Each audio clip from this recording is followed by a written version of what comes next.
Hi, I'm Josh with AKP Structures, and today we're going to be installing these gorgeous full-frame double Dutch doors by System Equine.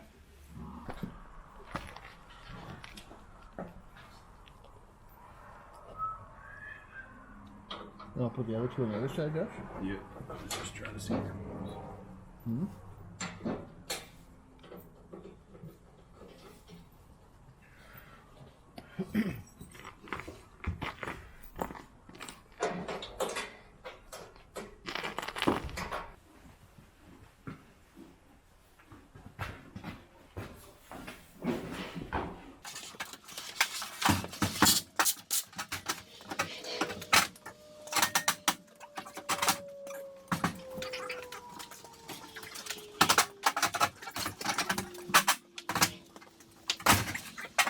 We double check for square, level, and plumb, and then Al goes around the jam and screws off with the lag bolts to make sure it's tight and secure.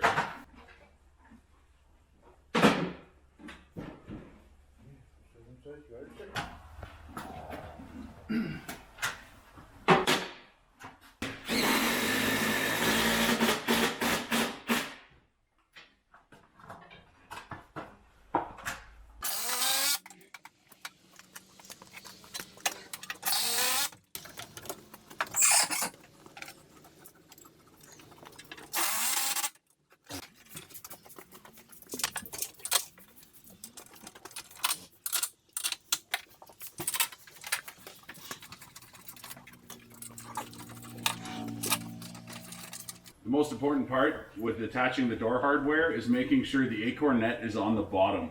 Just in case it ever unthreaded or anything like that, the bolt action and the tension on the door will keep it holding in place and the door doesn't run the risk of falling off.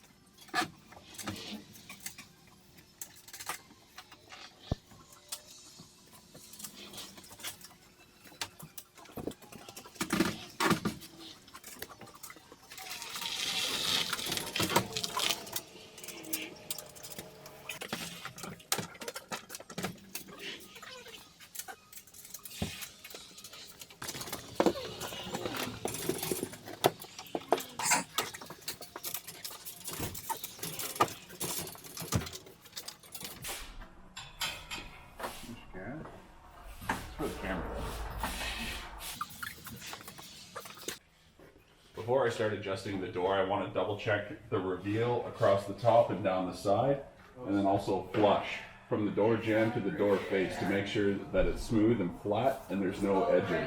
Right now I have a little bit of edging, about 1/4 inch to a heavy 1/8 of an inch around the top and the perimeter, and I'm going to be bringing it back flush in the pin hardware to make sure it lines up all nice and neat.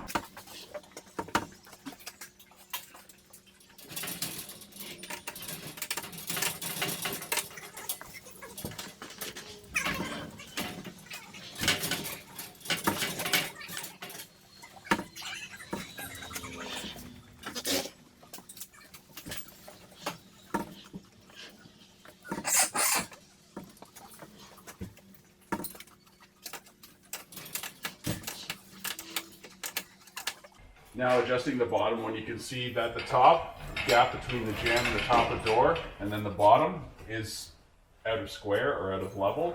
And all I have to simply do is adjust this bottom back lock nut and bring it forward, moving the bottom of the door out and creating a consistent gap up and down the door jamb.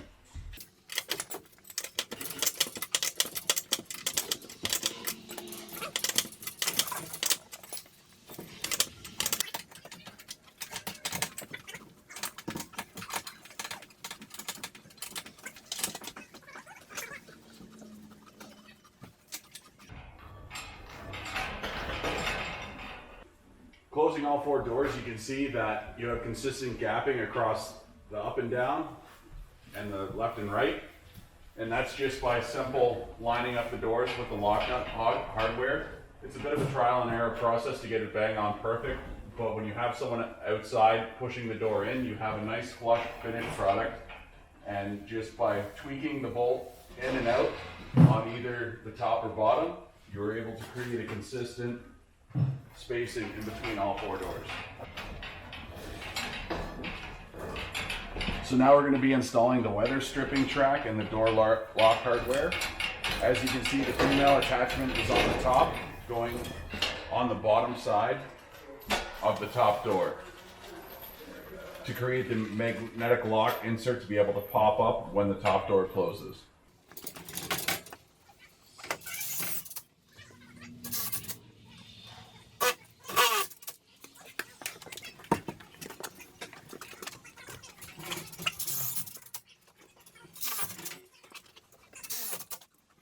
It's easier having two people to be able to hold the trim in place and flush with the edge of the door, making sure there's no lateral movement, and that creates headaches down the road, while the next person underneath just simply drills in the self-tapping screws.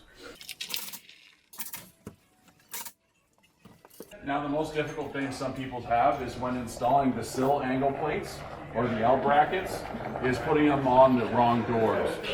The best way to use to avoid headache is using the door bracket hardware plate as a reference point and putting the sill angles on the door with the door hardware plate. The sill angle you want to install that on the opposite side of the iron handle, on the latch side, usually technically inside the barn.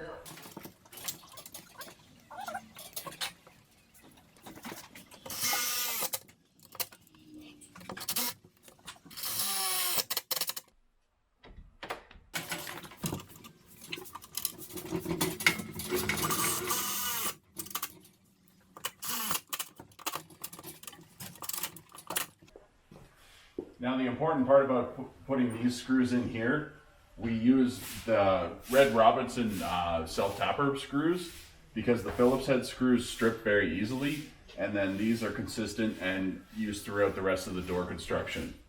These little caps that go in, they only go in one way, opposing sides, and if you have to hit them with a hammer or anything like that, you're doing it the wrong way. They just simply push in like that, and they're a pressure fit to hide the hardware. Now I'm going to be installing the weather strip. It's a simple adhesive back. You pull back, and you want to be putting it down about 1/8 of an inch inside from the lip of the jamb and running it down consistently. What I do is pull back about 10 inches to a foot, apply it to the top, and then just with simple finger pressure and going a little bit at a time, I'm creating a consistent reveal down the entire door.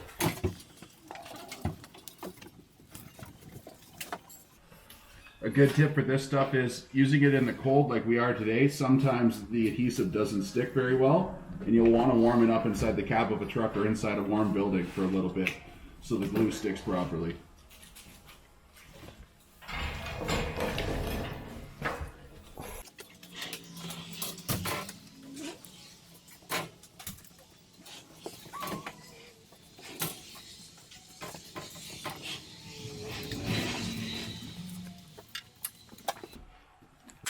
Finishing off the top of the door, I'm going to come around, and wherever there's a sill angle, I'll be placing the adhesive strip there as well. So just here, down the sides, and then underneath both sill angles where the magnetic latch is as well.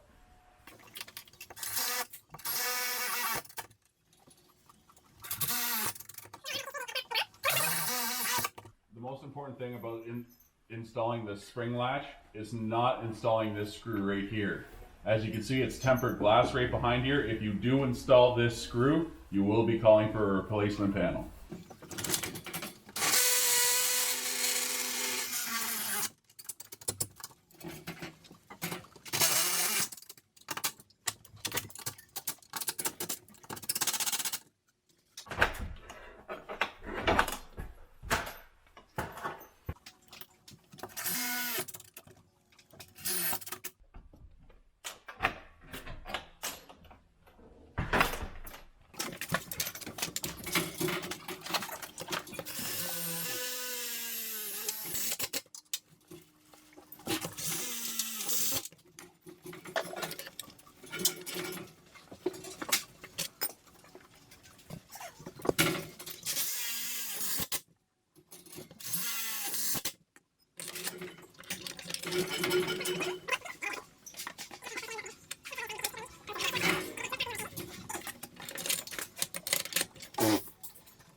On most door hardwares, it does come pre-cut set for the latch and iron rod handle.